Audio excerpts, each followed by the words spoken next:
चलो, इलेक्ट्रोकेमिस्ट्री का बेटा एक लेक्चर हम लोग देख चुके थे। फर्स्ट वाला लेक्चर हम लोगों ने पढ़ लिया था इलेक्ट्रोकेमिस्ट्री का, और फर्स्ट लेक्चर के बाद हम लोग देखेंगे second lecture, right.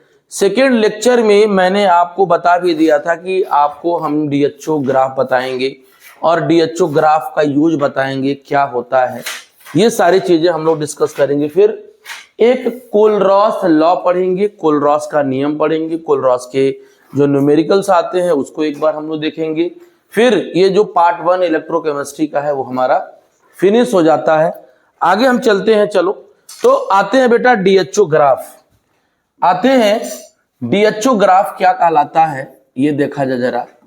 DHO graph, DHO graph को क्या कहते हैं, डी बाई हुकल्स ओन्सगार ग्राफ बोलते हैं।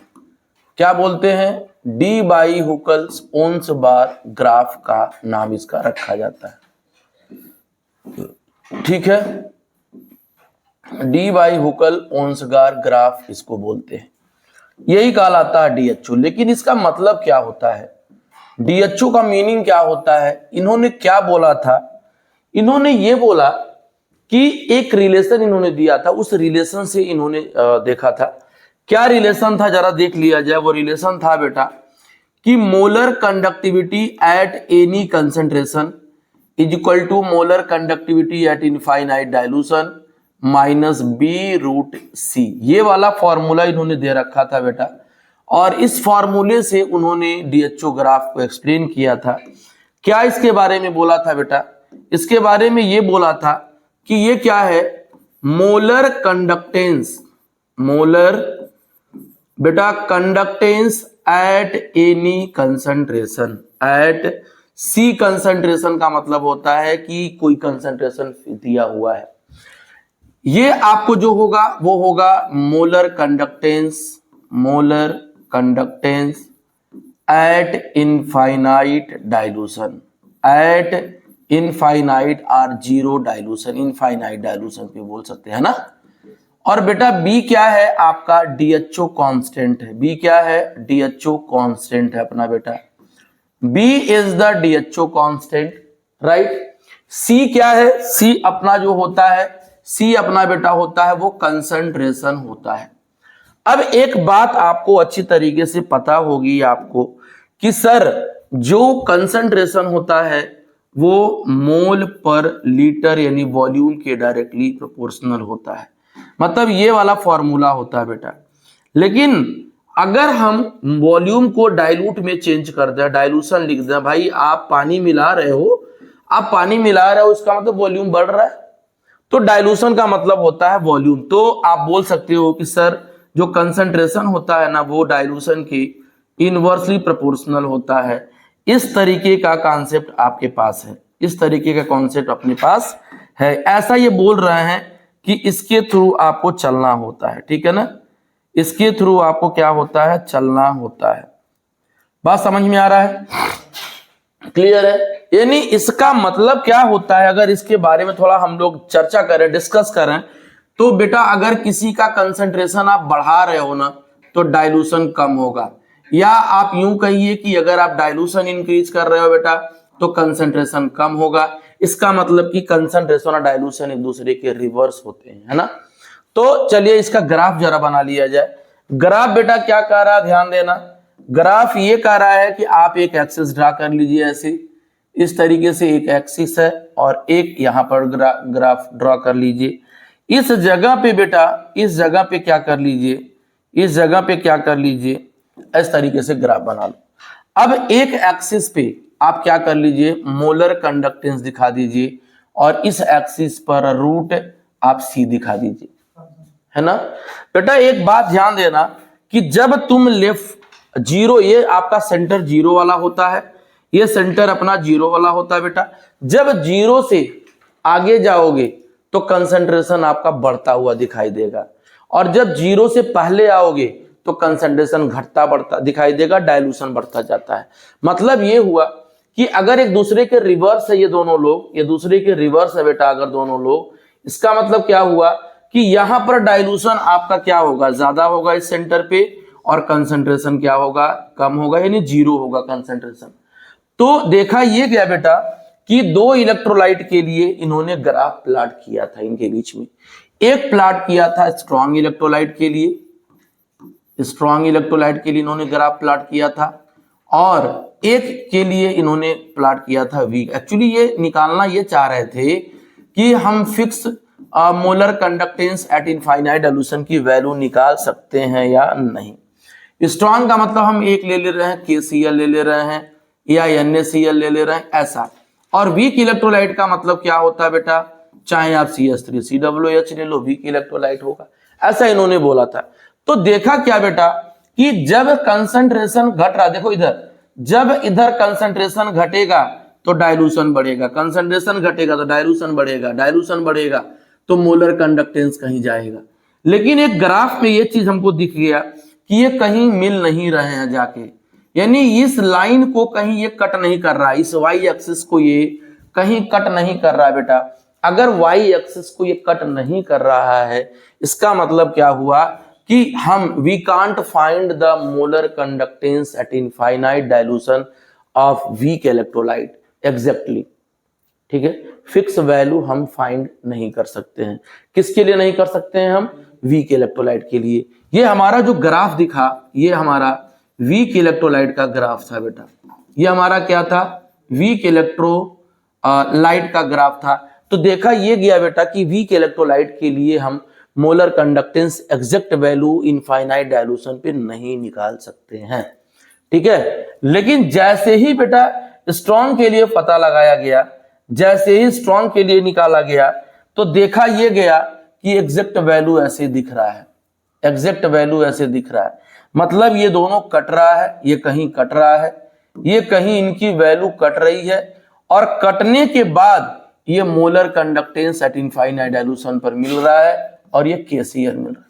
मतलब कंसंट्रेशन आप इधर घटा रहे हो, कंसंट्रेशन घटाते जा रहे हो, डाइल्यूशन बढ़ाते जा रहे हो, कंसंट्रेशन घटाते जा रहे हो, डाइल्यूशन बढ़ाते जा रहे हो, तो डिग्री ऑफ डिसोसिएशन बढ़ता जा रहा है, ठीक है ना, डिग्री ऑफ डिसोसिएशन बढ़ता जा रहा है, डिग्री ऑफ डिसोसिएशन बढ़ता जाता है। एक ऐसा सिचुएशन आया जिसका एग्जैक्ट वैल्यू आ गया इनफाइनाइट डाइल्यूशन पे, राइट, बात समझे।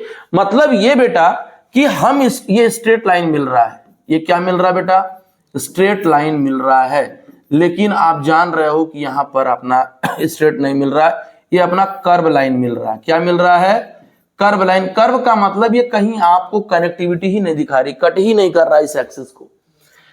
तो इसके इस ग्राफ का ये फाइन पता लगा चला, ये पता लगाया उन्होंने कि भाई हम किसी भी स्ट्रॉन्ग इलेक्ट्रोलाइट में डाइल्यूशन करेंगे तो वो 100% डिसोसिएट होगा और इनफाइनाइट डाइल्यूशन पर मोलर कंडक्टेंस एग्जैक्ट निकाल सकते हैं।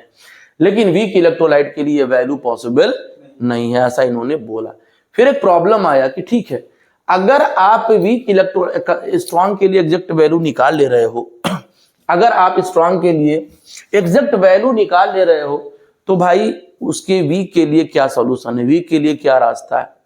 तो फिर सोचा इन्होंने, दिमाग लगाया, तब इनके पास कोई सॉल्यूशन नहीं था। अच्छा, एक बात और आपको मैं बता दूं कि आप अगर डाइल्यूशन बढ़ाओगे, अगर आप डाइल्यूशन बढ़ाओगे तो अल्फा बेटा बढ़ता है, अल्फा बढ़ता है, अल्फा बढ़ता है।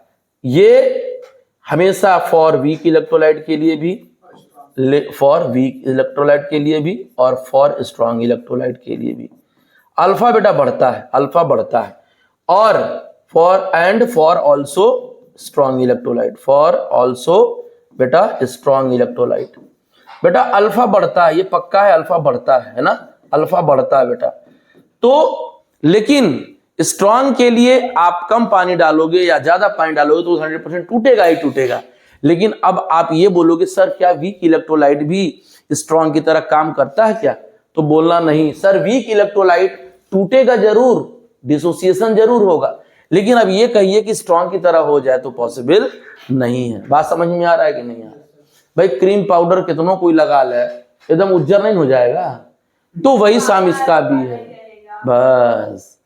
तो ये जो होता है अच्छा चीज है जी, अच्छा है, बात समझ में आ गया।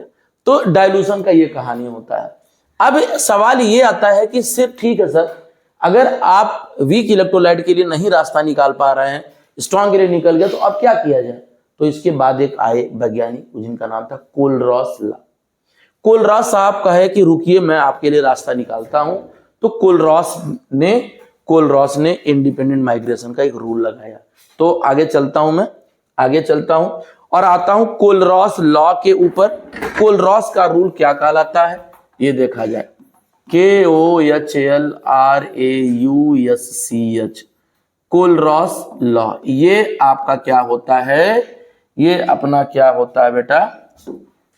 नियम होता है। और इसी नियम से इन्होंने अपने आप को स्टेब्लिश भी किया था और बड़ा अच्छा कॉन्सेप्ट दिया था। इन्होंने दिया था एक्चुअली सिर्फ वीक के लिए, लेकिन फायदा सब लोगों ने उठा लिया था। फायदा सब लोगों ने उठा लिया था। कहा कि भाई जब एक जन के लिए बन रहा तो सब लोग खाएंगे, ठीक है। तो क्या इन्होंने नियम बनाया? क्या इन्होंने नियम ये इन्होंने बनाया तो स्पेशली वीक के लिए, लेकिन हो गया सबके लिए। बात समझ में आ रहा है? क्लियर है? तो क्या कहा कि सपोज करिए कि एक AXBY एक इलेक्ट्रोलाइट है, ये वीक है या स्ट्रांग है, दोनों चल सकता है। और जब बेटा ये टूटता है, ध्यान से सुनना, तो X A पर Y प्लस बनेगा और Y B पर क्या बनेगा? AX माइनस बनेगा। ये आपको बात समझ में आ गई? ये एक डिसोसिएशन की तरह भी मैं आपको बता दूंगा, कॉमन बात बता रहा हूं।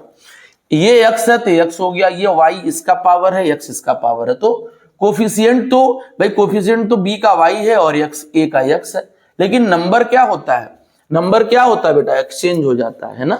तो इससे उन्होंने क्या कहा कि अगर अलग अलग मोलर कंडक्टेंस इनफाइनाइट डाइल्यूशन पर आयंस का दिया हो तो हम क्या कर सकते हैं? हम मोलर कंडक्टेंस इनफाइनाइट डाइल्यूशन पर निकाल सकते हैं। क्या होगा? कहता है कि it is the sum of molar conductance at infinite dilution of ions with coefficient of given electrolyte. अब वो इलेक्ट्रोलाइट बेटा चाहे स्ट्रांग हो, भले ही वो वीक के लिए बोला, चाहे वो क्या हो बेटा? वीक हो, सबके लिए इन्होंने बोला था। कहा कि वो सम कर दीजिए। तो सुनना ध्यान से, बड़ी अच्छी बात बता रहा हूं बेटा। आपको ये वैल्यू दी रहेगी, molar conductance of AY plus की वैल्यू गिवन रहेगी, ध्यान से सुनना, ठीक है। फिर molar conductance and infinite dilution of क्या होगा? BX माइनस की वैल्यू दी रहेगी। तो क्या करना, सुनो इधर, molar conductance and infinite dilution of AXBY is equal to molar conductance and infinite dilution of A पर Y प्लस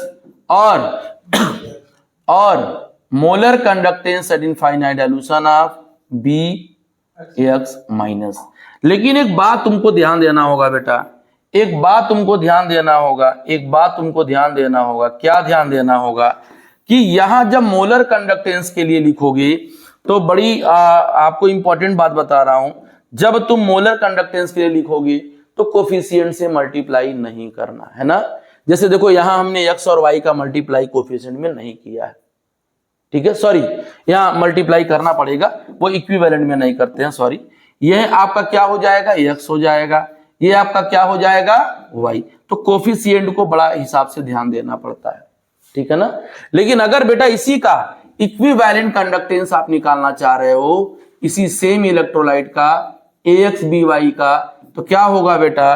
बट कोफिशिएंट हटा दो यहां से, या इक्विवेलेंट कंडक्टेंस ऑफ A पर Y प्लस और इक्विवेलेंट कंडक्टेंस ऑफ B पर क्या हो जाएगा बेटा? AX minus. ये अपना इक्विवेलेंट में आ जाएगा। और आपको भी पता है कि दोनों में रिलेशन क्या होता है, molar conductance at infinite dilution is equal to n factor into equivalent conductance at infinite dilution. याद आ रहा है कि नहीं आ रहा है? तो ये फॉर्मूला आपको याद होगा, याद है कि नहीं याद है? पीछे वाले लेक्चर में हमने पढ़ाया। अब इसी से हम चाहे वो वीक इलेक्ट्रोलाइट हो, चाहे हम स्ट्रॉन्ग इलेक्ट्रोलाइट हो, हम मोलर कंडक्टेंस इनफाइनाइट डाइल्यूशन पे फाइंड कर सकते हैं, है ना। अब एक एक आपको एग्जांपल बताता हूं, फिर इसके एप्लीकेशन बताता हूं, तब जाके हमारा कोलरॉस लॉ की कहानी खत्म होगी। फिर हम लोग आ जाएंगे इलेक्ट्रोकेमिकल सेल के ऊपर, राइट।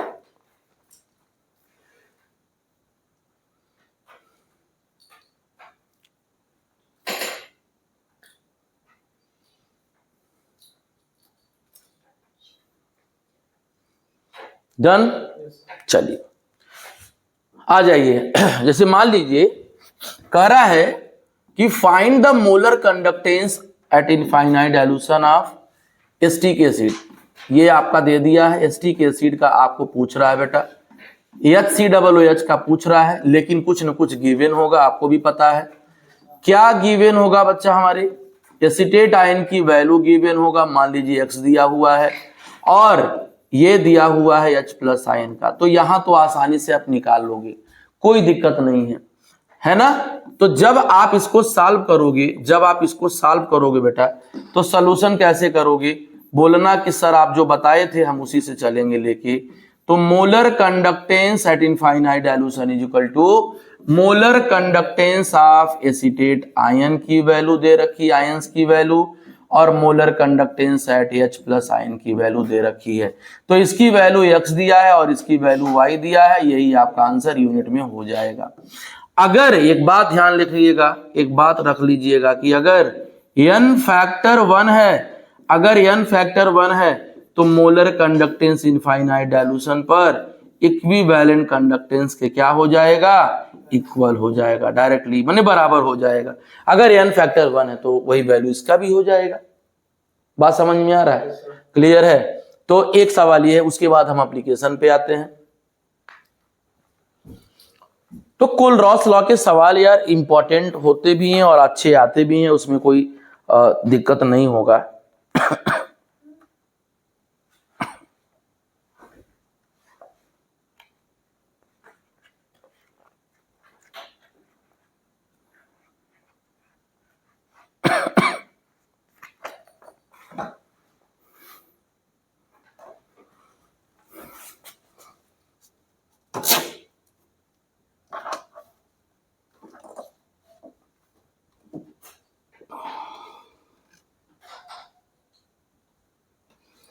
डन है भाई साहब लोग, चलिए आगे चलते हैं हम लोग।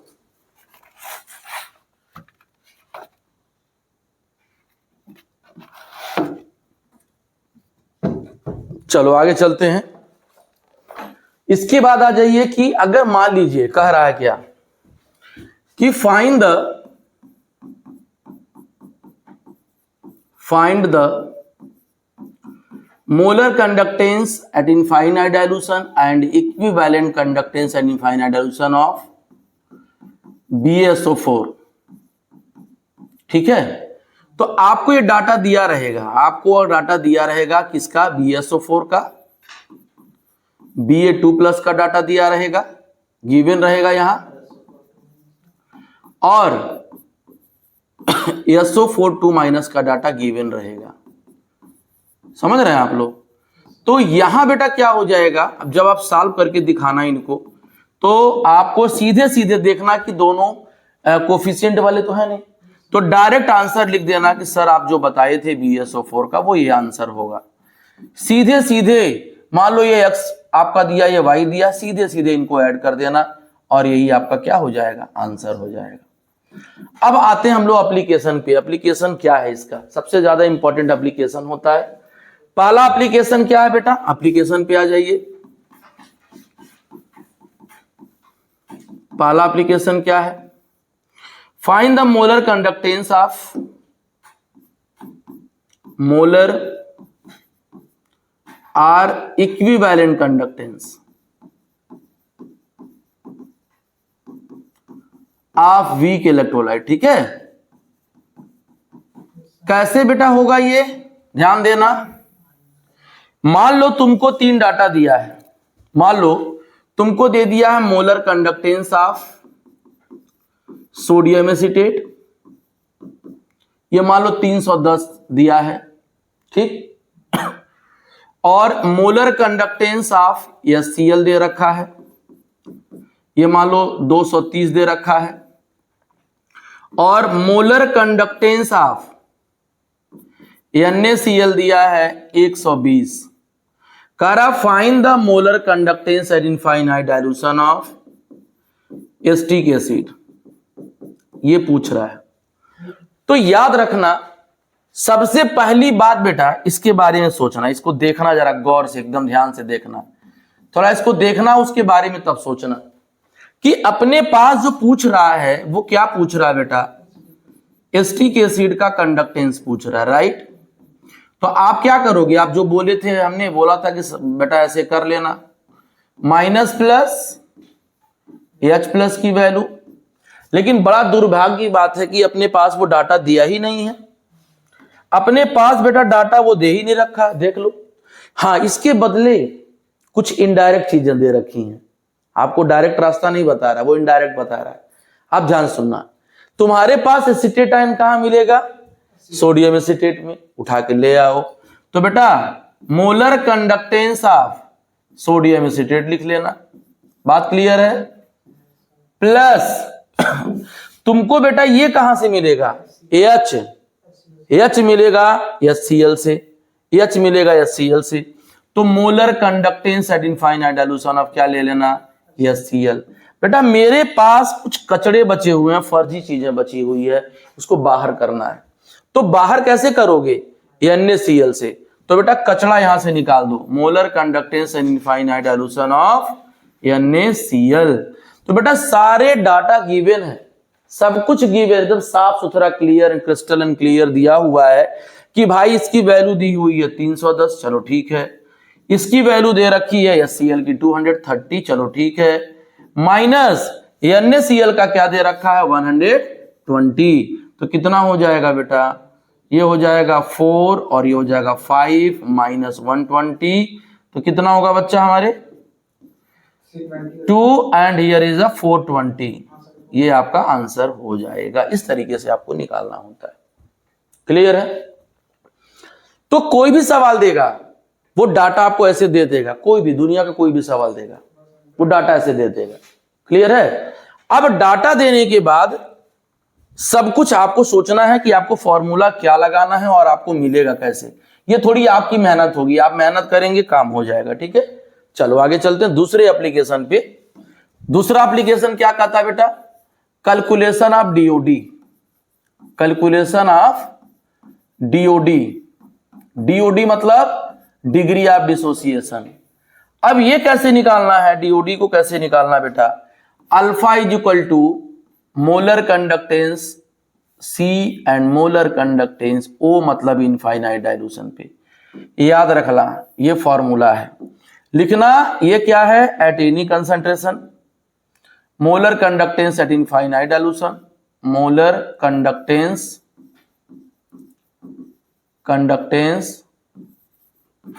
एट इनफाइनाइट डाइल्यूशन, और ये क्या है, molar conductance at any concentration, at any जो दिया रहेगा कंसंट्रेशन।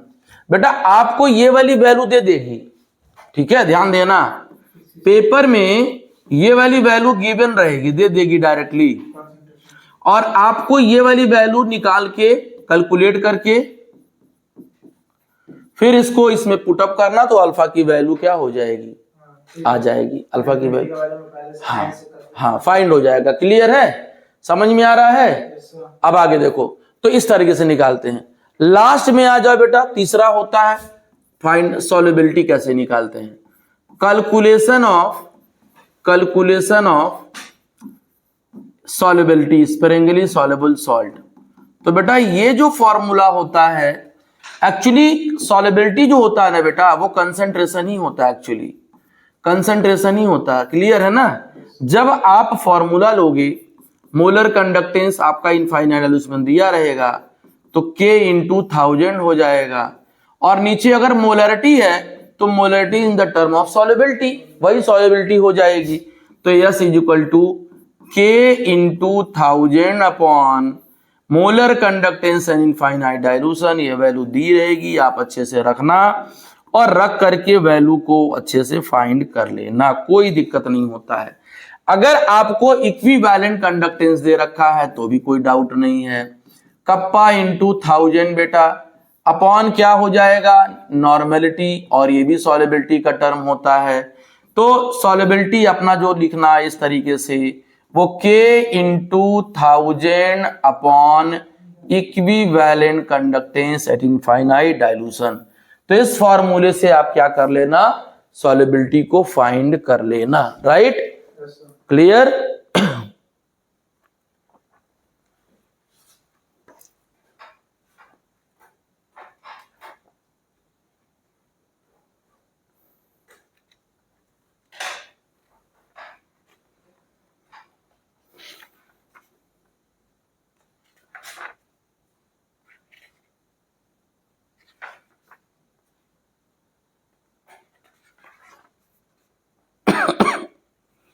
तो ये रहता है हमारा कोलरॉस लॉ और उसकी एप्लीकेशन। तो यहीं पे हमारा कोलरॉस लॉ की कहानी खत्म होती है। नेक्स्ट लेक्चर में आते हैं सेकेंड पार्ट, और सेकेंड पार्ट जो होता है वो होता है बेटा इलेक्ट्रोकेमिकल सेल। इलेक्ट्रोकेमिकल सेल, ठीक है, ये हमारा इलेक्ट्रोकेमिकल सेल आता है, ये जरा देख लिया जाएगा।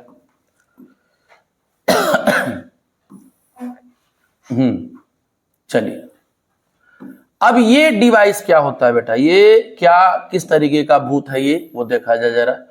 एक्चुअली इलेक्ट्रोकेमिकल सेल एक डिवाइस जो होता है, वो दूसरा पार्ट में हम बी पार्ट में आ गए, जान दीजिएगा, हम बी पार्ट में आ गए हैं, ठीक है, समझ में आ रहा है, हाँ, तो ये ध्यान देना है।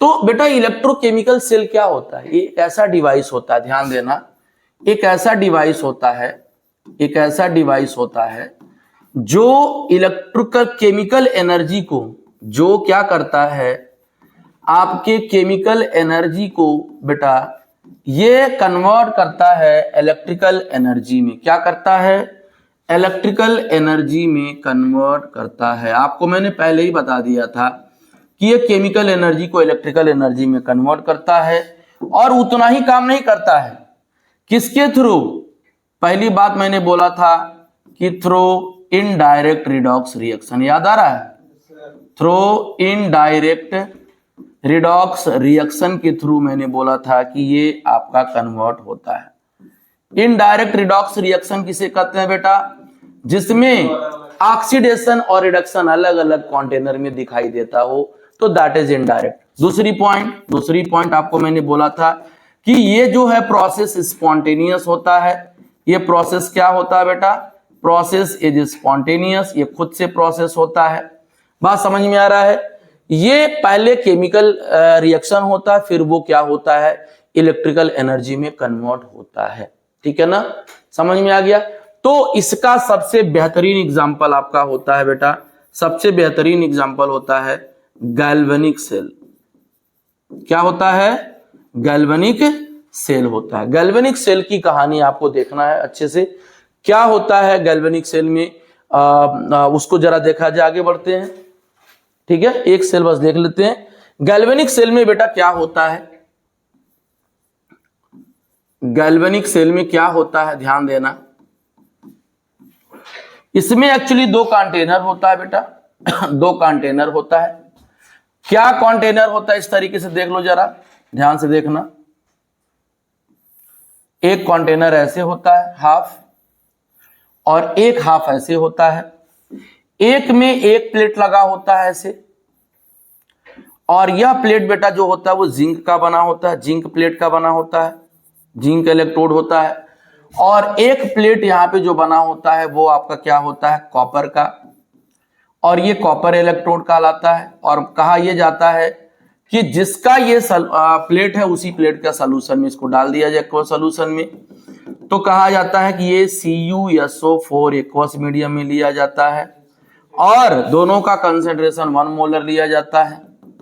यहां पर ये आपका जिंक सल्फेट होता है, और ये भी आपका एक्वस मीडियम में होता है। बेटा यहां पर सॉल्ट ब्रिज लगा दिया जाता है, सॉल्ट ब्रिज का काम करता है, कॉटन का प्लग लगा दिया जाता है, और यहां पर इनर्ट इलेक्ट्रोलाइट लगाया जाता है, अगार एंड अगार पॉलीसैकेराइड, और इनर्ट इलेक्ट्रोलाइट भर दिया जाता है, इनर्ट इलेक्ट्रोलाइट भर दिया जाता है। अब ये इनर्ट इलेक्ट्रोलाइट क्या होता है, KNO3 होता है, ये होता है। अब इसमें KCl भरने का अलग अलग रूल होता है। KNO3 बस मैं बताता हूं, एक्चुअली इसमें जो इलेक्ट्रोलाइट होता है वो सिर्फ इस सेल को, सर्किट को बैलेंस करता है और दोनों कैटायन और एनायन की स्पीड बराबर होता है, इसीलिए लिमिटेड लिया जाता है। बेटा इनको क्या करते हैं, हम कनेक्ट कर देते हैं, इनको कनेक्ट कर देते हैं, इनको हम ऐसे कनेक्ट कर देते हैं, इनको हम ऐसे कनेक्ट कर देते हैं। बेटा ये माइनस होता है प्लेट, ये प्लस होता है, राइट। अब ये जो होता है, ये जो होता है वो कॉटन का प्लग होता है ताकि सॉल्यूशन मिक्स ना हो, कॉटन प्लग होता, सॉल्यूशन मिक्स ना हो, ठीक है ना। जब रिएक्शन, जब सेल कंप्लीट होता है, सर्किट कंप्लीट होता है, तो इसके अंदर यहां पर एक चीज लगा होता है जो डायरेक्शन बताता है। अभी तो न्यूट्रल है तो इधर रहेगा। करंट जब ये सर्किट काम करना स्टार्ट कर देता है बेटा, तो इधर डायरेक्शन में दिखाई देता है, मतलब करंट का फ्लो इधर हो रहा है। और करंट के फ्लो के अपोजिट डायरेक्शन में इलेक्ट्रॉन का फ्लो होता है, मतलब वो इलेक्ट्रॉन इस डायरेक्शन में फ्लो होगा। इसका मतलब जिंक अपना इलेक्ट्रॉन देगा और कॉपर इलेक्ट्रॉन लेगा। तो एक बात तय हो गया कि जिंक वाला प्लेट पर ऑक्सीडेशन होगा तो एनोड कहलाएगा, और कॉपर वाला प्लेट पर रिडक्शन होगा तो ये क्या कहलाएगा, कैथोड कहलाएगा बेटा। मतलब ये आपका क्या कहलाएगा, इस पे ऑक्सीडेशन वाला काम करेगा, ये अपना ऑक्सीडेशन काम करेगा, और ये अपना क्या कहलाएगा बेटा, रिडक्शन वाला काम करेगा। ये अपना क्या करेगा, रिडक्शन। बेटा ये वाला प्लेट पॉजिटिव टर्मिनल होता है और ये वाला प्लेट नेगेटिव टर्मिनल होता है। जब ये प्लेट इलेक्ट्रॉन देता है, ध्यान देना, रिएक्शन एट एनोड पे जब काम होता है बेटा रिएक्शन एट एनोड पे जब काम होता है तो जिंक क्या करता है, अपना इलेक्ट्रॉन लूज करता है। जिंक जब अपना इलेक्ट्रॉन लूज करेगा बेटा तो 2+ में बन जाएगा और 2 इलेक्ट्रॉन हो जाएगा। यानी जिंक ने दो इलेक्ट्रॉन लूज किया, वो इसी प्लेट पर आगे की तरफ जाएगा और जिंक 2+ इस सॉल्यूशन में चला जाएगा।